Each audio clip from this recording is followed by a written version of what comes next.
confidential information, correct? Witness, Your Honor, is dated 2015, Your Honor. There is no indication here.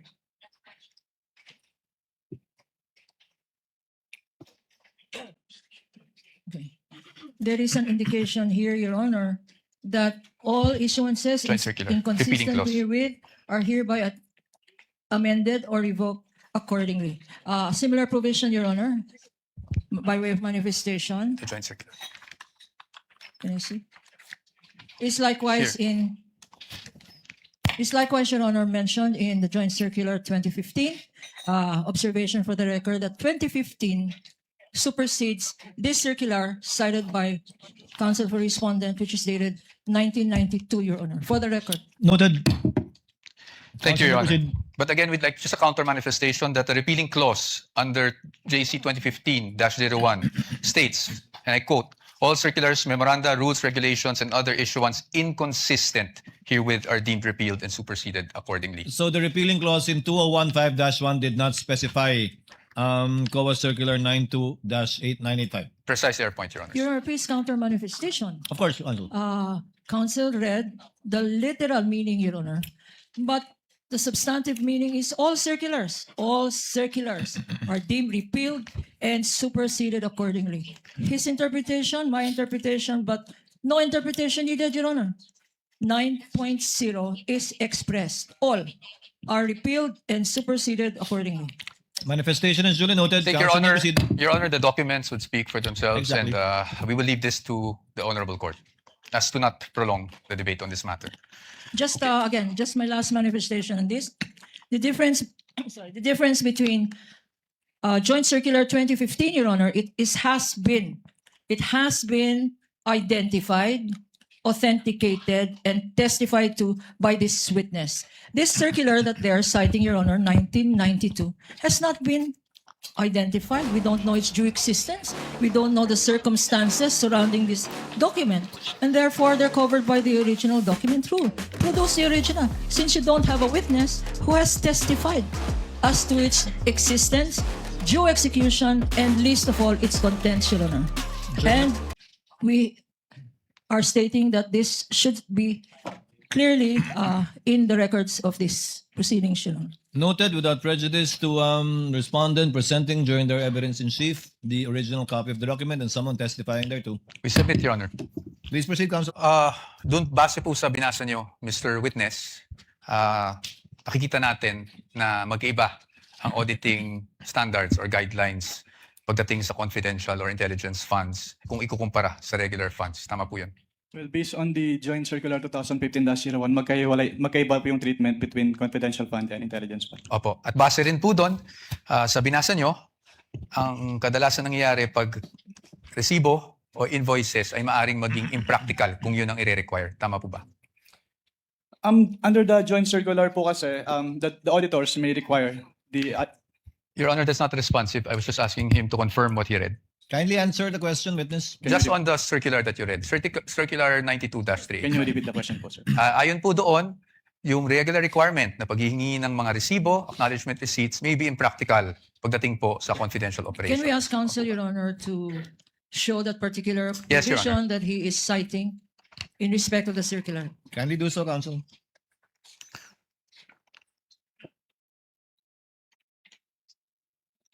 Tama po ba? Ang sabi po dito ay during intelligence operations. Yes, tama po ba? As stated po dito, during intelligence operations. Okay. Thank you. Well, I'll accept that answer, Your Honor. Now, punta naman po tayo doon sa nature ng confidential operations. No? You would agree with me na pagdating po sa confidential operations, delikado po pag nagkakaroon ng leak of information. Tama po ba? Can you repeat your question? Delikado po kung magkaroon ng leak ng mga information na nakukuha patay sa isang confidential operation. Tama Given the po ba? classified nature of- Misleading, Your Honor. I'm think just the asking witness- for I his think the opinion. witness would have been able to answer. Witness may answer. given the classified nature Yes. of the confidential fund. Yes, thank you, Mr. Witness. In fact, you being a lawyer, you know that there are laws prohibiting the unauthorized disclosure of confidential information, correct? Can you repeat po? You being a lawyer, sir, you are aware that there are laws prohibiting the unauthorized disclosure of confidential information, correct? Can you state what specific laws po yung... Revised Penal Code under Article 229, for example, on the revelation of secrets. Yes po. Yes, Republic Act 3019, Section 3, Paragraph K, on divulging, unauthorized divulging of confidential information, correct? Yes po. And you being a public officer under 6713, alam niyo rin po na hindi po pwedeng basta-basta mag-disclose without the authority ng mga confidential information. Tama po ba? Yes po. Okay, so batay po dito, pinapahalagan po talaga ang confidentiality pagdating sa mga classified information na ito. Tama po ba? You would agree with me? Yes po. Yes. Now let's go to the joint circular that we have been mentioning since yesterday. No, ito pong joint circular number 2015-01. And I'm referring to the circular with which we have pre-marked as D-1-136 for the defense, Your Honors. And I think we will be flashing that on the screen as well. Ito naman po yung pag-usapan natin. I just wanted you, Mr. Witness, to give us the definition of confidential funds. Diyan po sa circular na yan, under, I think it's page 2, item 3.7. Can you please read it for the record? Under 3.7, confidential fund refers to the lump sum amount provided as such in the GAA for NGAs, in appropriation ordinances for LGUs, and in the COBs for GOCCs for their confidential expenses. Salamat po, Mr. Witness. At pagdating po, nabasa niyo po yung word na lump sum. Ibig po sabihin nito, buong halaga, buong amount, as opposed to having line items for expense. Tama po ba? Lump sum. Yes Lump po. sum. Opo. At based on your experience, pag ang pinag-uusapan po natin ay confidential funds, pagdating po sa pag-disburse nito, cash po ba ito? In the form of cash? What expense are you pertaining? Confidential funds in general. Cash po ba ito? Wala pong specific provision kung anong type po ng yung ibabayad. Okay. But item 6 provides for the guidelines on cash advances, correct?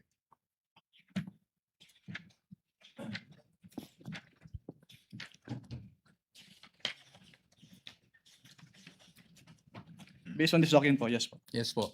And I refer you now to item 6.1.2. Diyan po, sinasabi po ng provision na yan na ang maaari lang mag-avail ng cash advance pagdating sa confidential funds ay ang isang designated bonded special disbursing officer or SDO, or kung wala mang ganong designated SDO ay ang head of agency, correct? Yes po. At kanina po, sabi nyo, binasa nyo bawat pahina noong mga sinabmite sa inyo ng DepEd at OVP for their liquidation reports. Tama po ba? Yes po. At you would be aware na ang SDO po para po sa OVP ay si Ms. Gina Acosta. Tama po ba? Based on the documents submitted, yes po. Yes, thank you. At pagdating naman po sa DepEd, Mr. Witness, ang SDO po ay si Mr. Edward Fajarda. Tama po ba? Based on the documents submitted po, yes po. Yes. So based on that, tama rin po ba na sila ang maging payees ng mga cheque na inilabas ng DepEd para sa cash advance? Yes po. Tama po. At sila, tama rin po na silang nag-encash ng mga cheque dahil silang payee. Tama Yes po. po. Yes po. Yes. So they complied with 6.1.2, correct? What do you mean complied po? Complied with the requirements of 6.1.2 na ang SDO po ang kumuha ng cash advance at siya po nag-encash ng cheque. Your Honor, please misleading. That's not the only requirement in 6.1.1. 6.1.2, Your Honor. There are other requirements here. Can counsel be specific? I'm just asking, Because- Your Honor.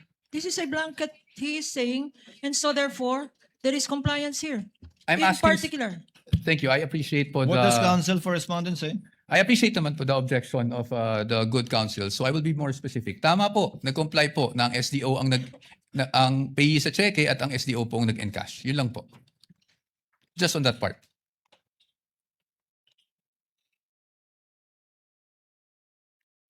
Based on the documents, si SDO yung yung payee ng cheque and yung nag-encash nung... Okay. Thank you po. Now I'll refer you to item 6.1.5 of the joint circular. Can you please read just the first sentence of that provision? Cash advances shall be limited to the requirements for 3 months. Thank you, Mr. Witness. So tama po ba ang pagkakaintindi ko na para sa cash advance at any one time, ang maximum na pwede mo lang ma-cash advance ay yung requirements mo para sa 3 buwan ng confidential operations. Tama Based po on ba? this provision po, yes. Tama po. At 3 buwan po is equivalent to 1/4 of a year. Tama po ba? Yes po. Okay. Now, base po dyan sa provision na yan, nakasulat na ang maximum amount ay para sa 3 buwan. Pero meron po bang provision dyan na nagbabawal na gamitin ito in perhaps 60 days? Wala po. Meron po bang nagbabawal na gamitin ito in 11 days? Wala din po. Kaya hindi po namin sinama sa findings namin yung 11 days na disbursement. It's just a statement of fact po on the AOM. Thank you for confirming that, Mr. Yung expenses ay ni-record upon incurrence, not upon payment. Opo. Okay. So, dito po ba, pwede po ba yung parang I'm just a simple-minded person? Parang buy now, pay later? Ganun?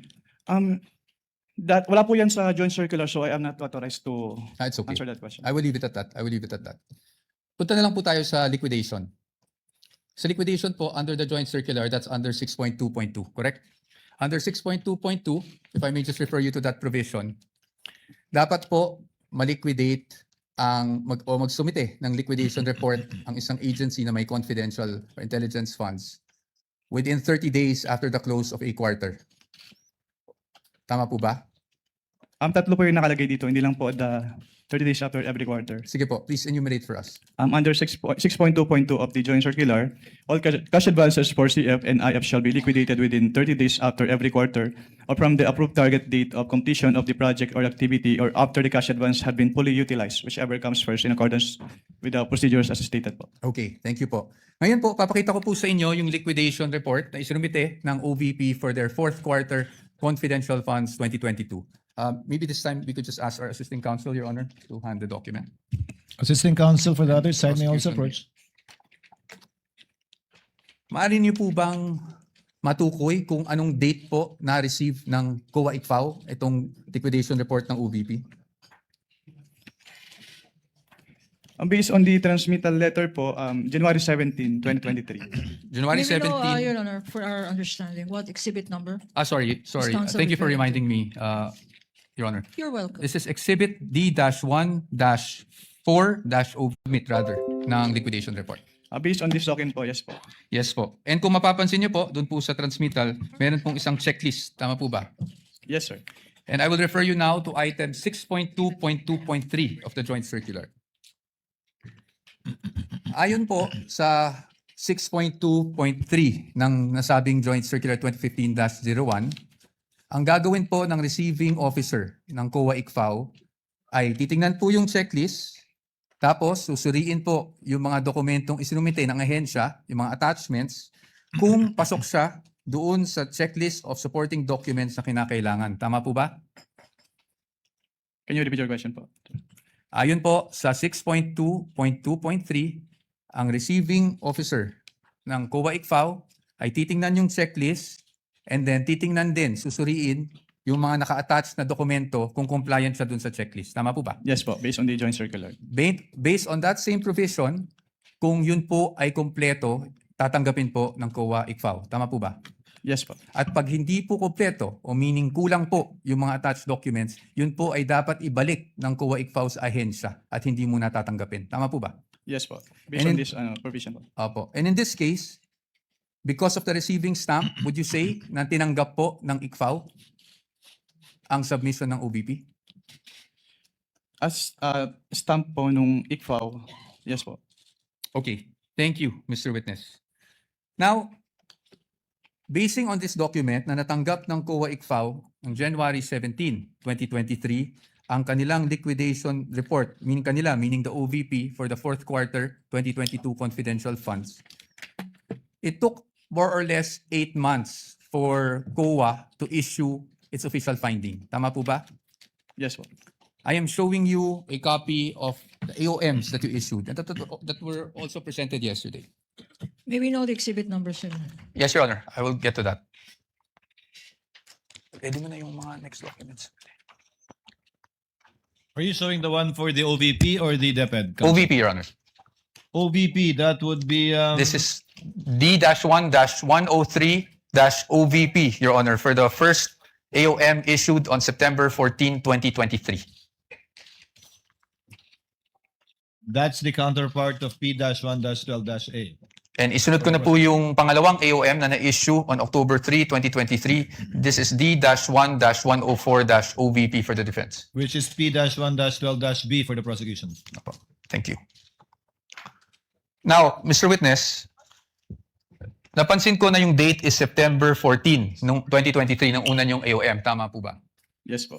And that was actually just a few days after the budget hearing of COA held August 24, 2023, kung saan may mga legislators that, asked COA to look into the OVP confidential funds. Are you aware of that? Just if you're aware. I am not aware of that. That's okay. Now, I'll just move on to the AOMs themselves. No? Now, kahapon, nasasabi niyo po na nagkakaproblema tayo may nakita kayong finding doon sa physical and financial plan. Tama po ba? Yes, sir. Ng OVP. At yan po ay nakasaad din sa inyong findings dyan. Yes, sir. Tama po ba? Opo. You referred to, if I'm not mistaken, and please correct me if I'm wrong, item 4.2 of the joint circular. Yes, sir. Tama po? Yes, sir. Maaari niyo po bang, andyan pa po ba yung joint circular? Yes. Maaari niyo po bang basahin yung 4.2 ng joint circular para lang po sa kalaman nating lahat? Under 4.2 of the joint circular, all allocations of CF and or IF shall be supported with physical and financial plan indicating the proposed amount allocated for each program, project, and activity where disbursements pertaining to the CE and IE shall be based. Tama po. Thank you po, Mr. Witness. Dito po, sa kanilang physical and financial plan, the program stated is actually the Good Government Program. Tama po ba? Yung binabasa ko lang. Based on the document, yes. Based on the document. At ang expected outcome ay safe implementation of OVP initiatives and confidence building. Based on the document. Based on the document, yes. At ang physical target will be number of areas with surveillance and confidential activities conducted or monitored. Tama po ba? Yes. As well as the number of activities. Tama po ba? At ayon po dun sa binasa nyo, wala naman pong guidelines on how specific it would be.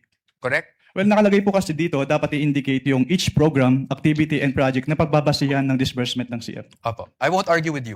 So basically, yung finding niyo po is based on your assessment as an auditor. Or since it is a plan, dapat po naka-indicate talaga dito kung paano nila gagastusin yung kanilang confidential fund. That's okay. Yes, I'll accept that answer. Now, nabanggit nyo rin po na hindi po nag-submit ng DEPs or document evidencing payment. Tama po? Yes, sir. At yun po ay inilagay nyo sa inyong AOM. Tama Yes, po? yes, sir. At nabanggit nyo rin po na sumagot ang OVP dito sa AOM na to. Tama po ba? Yes, sir. Opo. Tama po. At pagdating po doon sa sunod na step, which is the notice of suspension. Tama po ba? Yes, sir. Would you agree with me Section. na hindi na po na-carry over yung issue doon sa fiscal and financial plan?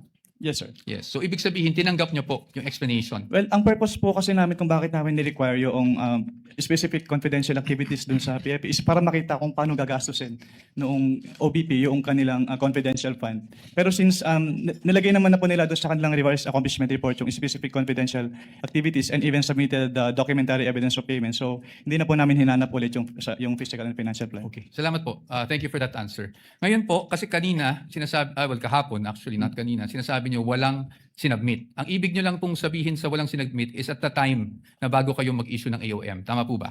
Walang sinamit po na ano. Walang sinubmit na DEPs, for example. Yes po, kasi sinamit po nila yung DEPs after we issued both AOMs po. Opo, thank you po. Ngayon, punta naman po tayo doon sa notice of suspension. Nandun pa po kayo di ba, ng notice of suspension? Yes, sir. And you suspended in audit the amount of 125 million. We are showing him a copy of the notice of suspension, Your Honor. This is Exhibit D-1-107-OVP for the reference of the Honorable Court. NP-1-13-A on the part of the prosecution. Okay.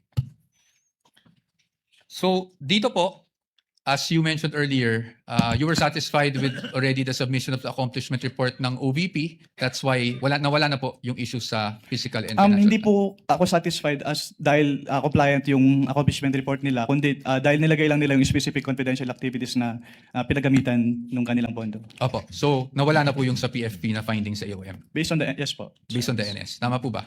Yes, sir. Okay, thank you.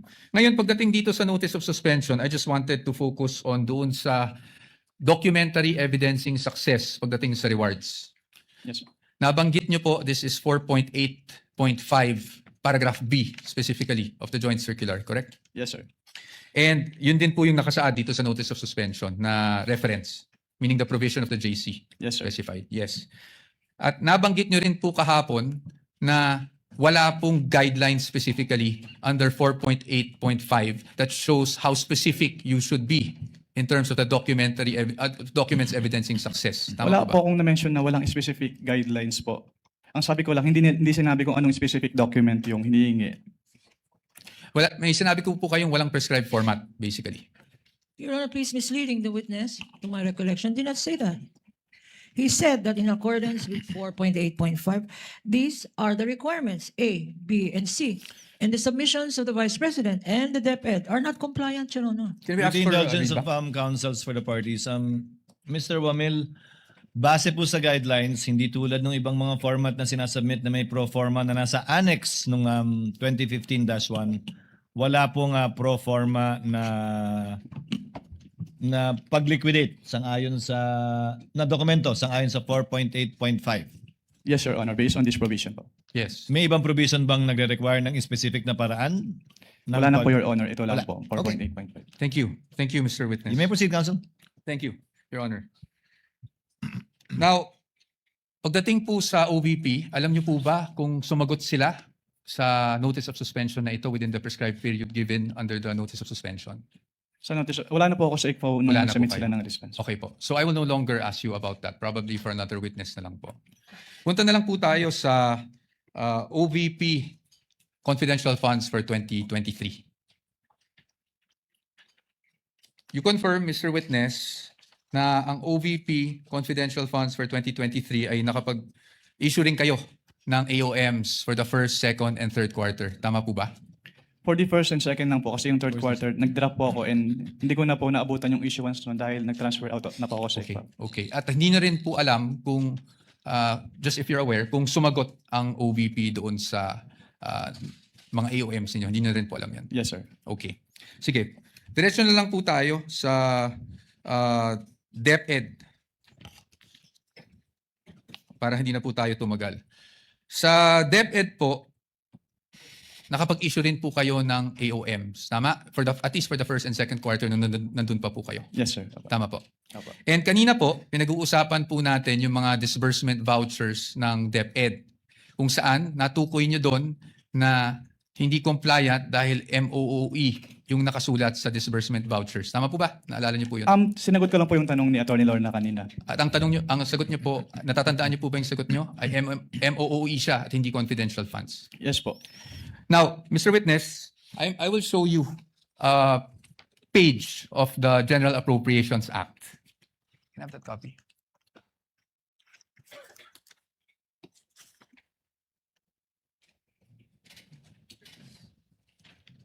And for reference, Your Honors, this is Exhibit D-1-14-DE, Your Honors. And D-1-42-DE for the defense. Counsel may approach the witness as well as counsel for the panel of prosecutors. Ito lang man. Titignan ko. So, dito po sa page 376, volume 118, number 52, General Appropriations Act FY 2023. Klarong-klaro po na ang confidential, intelligence, and extraordinary expenses is under maintenance and other operating expenses, which is the MOOE. Pero if I may clarify lang po kasi, Yes po. yung MOOE kasi is very broad. So Yes hindi po. lang confidential fund yung covered niya. Apo, we will get to that, Your Honor. Your Honor, please. DV. Saan nakasulat? Apo. Thank you. Kaya po dito, sa ating naging disbursement voucher, Your Honor, with due respect to counsel. yes, of With course. the permission of Manifestation Attorney again in the Poa, yes. document. Again, this Observations document, and manifestations, counsel? Your Honor, this document violates the original document rule. First, it is a photocopy. It is not even a photocopy of anything that is certified, Your Honor. Although, under the original document rule, you can dispense with the presentation of the original. If you present the original first and then substitute a copy, because a copy, a photocopy, is now considered likewise, if properly authenticated, as an original. This is a scrap of paper, Your Honor. We don't even know. General Appropriations Act of who? Of which administration? And consisting of how many pages, Your Honor? Saan? This particular document, Your Honor, should not even be testified to because we don't know its provenance. For all we know, we don't know where this document came from. Your Honors, may I We comment? object, therefore, to this document. Maybe Your comment? Honor. What is the comment of Attorney Poe? Your Honors, the copy we are showing is actually a certified true copy of the Commission on Audit, certified by Davin E. Bakay. Your Honors. Certified true copy of the part of the GA? Yes, Your Honors. Anyway, Counsel, we will be ruling on the admissibility of these documents when the formal offer is made after the presentation of evidence in chief by the respondents. We submit, Your Honor, but as another observation, Your Honor, we are aware, I think counsel is aware, that if you produce and you ask questions on a portion of a document, then you are compelled to produce the whole document, Your Honor. We want this on file. Produce the whole GAA. For all we know, Your Honor, there may be provisions in that GAA. Exhibit D-1-58-DE. Nakasulat po na MOOE, replenishment of cash advance under maintenance and other operating expenses authorized under page 376 of RA number 11936, which is precisely the page of the GAA. Pero marami po kasing nakalagay na expense items under MOOE in this page po. Okay, we will accept that answer, Mr. Witness. Now, Mr. Witness, pagdating po sa DepEd confidential funds, as you mentioned, you issued the first two AOMs. Since you're an auditor, ano po ang ibig sabihin ng credit notice para sa isang auditor? Kapag sinabing credit notice, yung document submitted ay already passed in audit na po. Opo, pass in audit, meaning allowed? Yes po. Allowed in But subject to the reopening of the audit later Apo. on po. Okay, thank you, Mr. Witness. Ngayon, Mr. Witness, since hanggang doon lang naman, no, yung naging saklaw talaga ng inyong service, I don't want to prolong this any longer. Gusto ko lang makita, based on your findings, AOM, diba? Tapos yung notice of suspension para sa OVP and the AOMs for DepEd, these are preliminary findings, correct? Yes po, kasi nire-require pa naman si agency na mag-justify yung findings and submit the documents being sought po dun sa... Opo. At based po dito sa findings ninyo, wala namang pong expressly nakasulat na may misappropriation at this point. Actually, yung presumption of misuse kasi nasa item 8.3 na kapag hindi nag-liquidate or failure of liquidation of the accountable officers upon due demand shall be a prima facie evidence that such fund has been put to I am- personal benefit or misuse. Yes. But I'm just asking for the response na meron po bang expressly nakasulat sa mga findings ninyo? Ask and answer, Your Honor. It is in That is a 8.3. presumption po. So hindi Opo. kailangan isabihin. May expressly po ba na nakasulat na may isang kusing na napunta sa bulsa ng Vice Presidente? Ask and answer, Your Honor. This, wait, don't answer. Uy. That question, Your Honor, has been asked and answered. We ask for Sustain- ruling, Your Honor. Sustained, Counsel. I think where you're getting at, modify your question. You can get to it. Okay. So, basically po, ang findings nyo ay preliminary lamang. Wala pong any conclusive finding pa as to any misappropriation. Yun lang po ang tanong ko. Ang sabi kasi sa circular, upon failure to liquidate, No, meron I ng am presumption. Your Honor. Ask the and witness is answer, not Your Honor. responding. No, You the already witness said, Asking if it's... The witness is not responsive. Kindly respond. I think the question is quite simple, Yun lang naman Mr. po. Wamil. Preliminary pa lang. So wala pang any conclusive finding as to any misappropriation. Yun na lang po. Para lang po masagot nyo na ng diretso. Hindi naman po kasi kailangan i-state dun sa findings. Again, Your Honor, non-responsive. Let the presiding officer be the one to do it, or try to do it. Kapag ka nag-issue po kayo ng AOM, Audit Observation Memorandum, failure to liquidate na po ba yun? O may mga observation pa lang kayo? Kailan masasabing may failure to liquidate na? No? Pag may notice of disallowance na, notice of suspension, o AOM pa lang? Nakalagay po kasi sa joint circular, Your Honor, under 8.3, failure to liquidate by the accountable officer upon due demand shall be a prima facie evidence. Opo, again, Mr. Wamila, yung pag-issue nyo po ba ng AOM, pasok na sa failure to liquidate upon due demand o hindi pa po? Hindi pa po sa AOM, Your Honor. Kasi wala pong due demand sa AOM. Yes po. At may sasabi mo rin bang wala pang failure to liquidate? O meron na? Pag sa AOM pa wala, pero pag sa NS po, since meron ng first issuance which is considered as demand, so meron na po sa NS. So As per AOM siya. wala pa, pag NS meron Meron ng meron ng demand at Opo. meron ng failure to liquidate. Opo, since sa AOM po, nire-require na silang i-justify and i-submit yung mga documents na hindi nila na-submit. Pero sa AOM wala pa nga ganun. Yes po, Your Honor. Okay. Counsel, your witness. Thank you. And lastly, gusto ko lang to ma-clarify. Of course, the witness was a state auditor of the ICFAO. So recommendatory lang po ang function ninyo. Hindi po kayo nagde-decide. pagdating sa, lalong-lalo na pagdating sa notice of disallowance. Tama po ba? Yes po. It's the function of the commission proper. Thank you. Thank you, Mr. Wamil, Attorney Wamil. I thank you for your patience. That is all for this witness, Your Honor. Thank Unless you, there's anything else. counsel for respondent. Redirect, if any, counsel for the panel of prosecutors. Yes, Your Honor, with your permission.